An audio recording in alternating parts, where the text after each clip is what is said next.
امریکہ اور روس کے درمیان جوہری ہتھیاروں کی دوڑ لگ گئی۔ روس نے ایٹمی ہتھیار لے جانے والے سپر ٹارپیڈو کا کامیاب تجربہ کیا ہے جو 10,000 کلومیٹر دور تک ہدف کو نشانہ بنا سکتا ہے۔ رد عمل پر امریکی صدر نے فوج کو فوری طور پر جوہری ہتھیاروں کے ٹیسٹ کا حکم دے دیا۔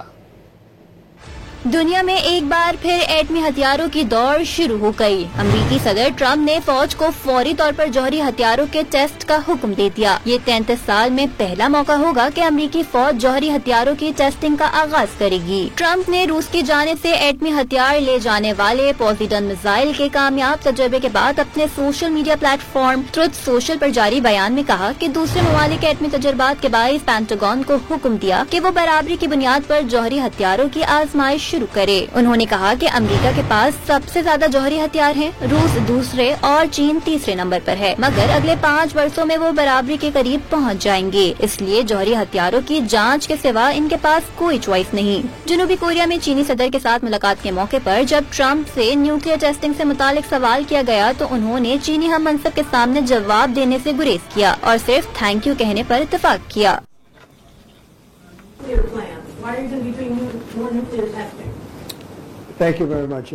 بدھ کو روسی صدر پیوٹن نے اعلان کیا تھا کہ روس نے ایٹمی ہتھیار لے جانے والے پوزیڈن میزائل کا کامیابی سے تجربہ کیا جو زیر سمندر آبدوز سے فائر کیا گیا۔ میزائل 185 کلومیٹر کی رفتار سے 10,000 کلومیٹر دور تک اہداف کو نشانہ بنانے کی صلاحیت کا حامل ہے۔